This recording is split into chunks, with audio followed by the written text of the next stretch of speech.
प्रतिभा Pawal Awate, Spandan super speciality clinic Chhatrapati Sambhajinagar येथे hormone तज्ञ म्हणून कार्यरत आहे। आणि मधुमेही व्यक्तींना जर त्यांनी साखरेची काळजी नाही घेतली तर त्यांना मधुमेहाचे दुष्परिणाम येतात। पण ह्या साखरेचे व्यवस्थापन आपण अगदी चांगल्या रीते केले तर मधुमेही व्यक्तींना देखील इतरांसारखेच नॉर्मल आयुष्य जगता येतं।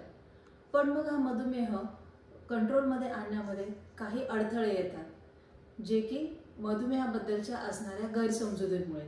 तर आज आपण ह्या व्हिडिओमध्ये मधुमेहाबद्दलच्या काय गैरसमजुती आहेत आणि सत्य काय आहे हे आपण जाणून घेणार आहोत। तर मधुमेहाबद्दलचे गैरसमज म्हणजे आजाराविषयीचे गैरसमज, आहाराविषयीचे गैरसमज आणि औषधे आणि इन्सुलिन बद्दलचे गैरसमज। जसे की फक्त लठ्ठ व्यक्तींनाच मधुमेह होतो, लठ्ठपणामुळे मधुमेह होतो हे खरं आहे, पण हे पूर्ण सत्य नाही आहे। 20% मधुमेह व्यक्ती असे असतात की ज्यांचं वजन अगदी नॉर्मल आहे तरी देखील त्यांना मधुमेह होतो। जसे की टाइप 1 डायबिटीज आहे, लाडा प्रकारचा डायबिटीज ज्याला आपण 1.5 डायबिटीज म्हणतो, किंवा पॅनक्रियास खराब झाल्यामुळे होणारा डायबिटीज किंवा मोडी प्रकारचा डायबिटीज, ह्या सर्वांमध्ये नॉर्मल वजन असताना देखील मधुमेह होतो।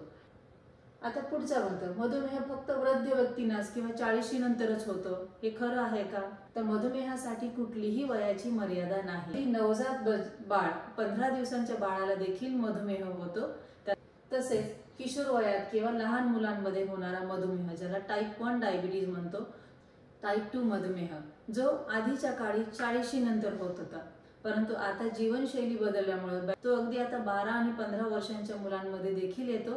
गैरसमज, टाइप 2 डायबिटीज हा जास्त हानिकारक नाही। तर मधुमेहाचा कुठलाही प्रकार कमी किंवा जास्त हानिकारक असं नाही। त्यामुळे जर तुम्ही मधुमेहाचे व्यवस्थापन बरोबर नाही केले तर दुष्परिणाम येणारच। आणि जर तुम्ही संतुलित आहार, व्यायाम आणि औषधांचे प्रमाण बरोबर घेतले तर कुठल्याही प्रकारच्या मधुमेहाचे दुष्परिणाम टाळता येतील। पुढील गैरसमज आहे लक्षणे दिसल्यावरच मी माझी साखर तपासतो। जर मी लक्षणे दिसण्याची प्रतीक्षा केली तर लक्षणे केव्हा येतात? जेव्हा माझ्या शरीरातली साखर 300, 350, 400 होईल त्यावेळी मला लक्षणे येईल। पण मग हे लक्षणे दिसण्यापर्यंत मी वाट बघितलं तर त्याला उशीर होतो। जेव्हा साखर शरीरातली खूप वाढते तेव्हाच लक्षणे दिसतात। पण शरीरातील साखर 180 पेक्षा जास्त झाली म्हणजे 220, 250 झाली तेव्हा लक्षणे काहीच नसतात, पण त्याचे दुष्परिणाम मात्र आतल्या आत होत राहतात। त्यामुळे आपण ग्लुकोमीटरचा वापर केला आणि मशीनवर घरच्या घरी साखर तपासली, ती 220 आली, लक्षणे नाहीत, तरी त्याच वेळी जर त्यावर ॲक्शन घेतली तरच आपले डायबिटीजचे दुष्परिणाम आपल्याला टाळता येतील। जसे की मला मधुमेहाची काहीच लक्षणं नाहीत, मग मी मधुमेहाची तपासणी केली पाहिजे का? तर मधुमेहाच्या सुरुवातीला काहीच लक्षणं नसतात। मधुमेह केव्हा म्हणतो? जेव्हा माझी उपाशी पोटीची साखर 100पेक्षा जास्त झाली म्हणजे मधुमेहाची सुरुवात झाली।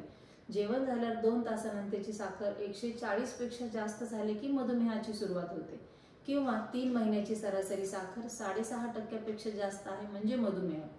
पण ज्यावेळी माझी साखर ही 6.5च्या ऐवजी 7.5% झाली, जेवणानंतरची 200 झाली, त्यावेळी मला लक्षणे काहीच नसतात, पण मात्र आतल्या त्यामुळे माझं डॅमेज सुरू असतं।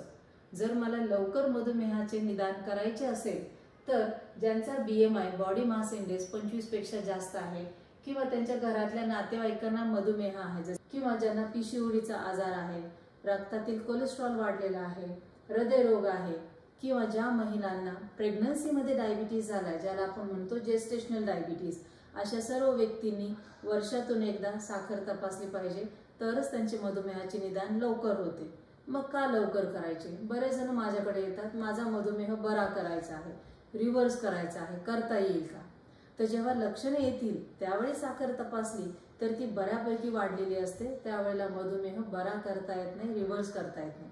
पण ह्या सर्व व्यक्तींनी जर वेळोवेळी रक्तातली साखर तपासली आणि लवकर त्याचं निदान केलं आणि त्याच वेळी आपण त्याबद्दलचे काम सुरू केले तर नक्कीच अशा व्यक्तींमध्ये डायबिटीज आपल्याला बरा करता येतो। आता मला प्री डायबिटीज आहे म्हणजे मला काहीच धोका नाही। पहिलं आपण बघू प्री डायबिटीज म्हणजे काय? मधुमेह होण्याची पूर्वावस्था।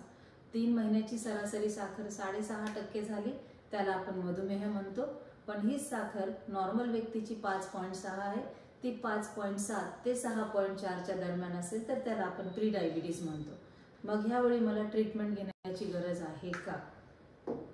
या टप्प्यावर मधुमेहाची काहीच लक्षणं नसतात, पण ही थोडीशी वाढलेली साखर देखील डोळ्याचा पडदा रेटिनाला डॅमेज करते किंवा हृदयाला डॅमेज करते. म्हणूनच प्री डायबिटीज असलेल्या व्यक्तीने देखील वेळीच पथ्य पाळणे, व्यायाम करणे आणि काही व्यक्तींमध्ये औषधींची देखील गरज पडते. साखर किंवा गोड पदार्थ खाल्ल्यामुळेच मधुमेह होतो. बरेच जण म्हणतात मी काहीच गोड पदार्थ खात नाही म्हणजे मला मधुमेह होणार नाही. गोड पदार्थ खाल्ल्यामुळे लठ्ठपणा येतो आणि लठ्ठपणा हे एक मधुमेहाचं कारण आहे. पण मानसिक तणाव, व्यायामाचा अभाव किंवा स्वादुपिंडामधून इन्सुलिन बनत नसेल तर अशा व्यक्तींना देखील मधुमेह होतो. मधुमेह हा संसर्गजन्य आजार आहे का? कधी कधी लहान मुलांना मधुमेह झाला तर एका बाळाला दुसऱ्या बाळाबरोबर खेळू देत नाहीत किंवा त्याच्यासोबत जेवण करू देत नाहीत की याला आजार आहे तर दुसऱ्याला होईल का. तर मधुमेह हा संसर्गजन्य आजार नाही. वैयक्तिक संपर्कात आल्यामुळे किंवा सोबत जेवण केल्यामुळे हा मधुमेह एकापासून दुसऱ्याला होत नाही.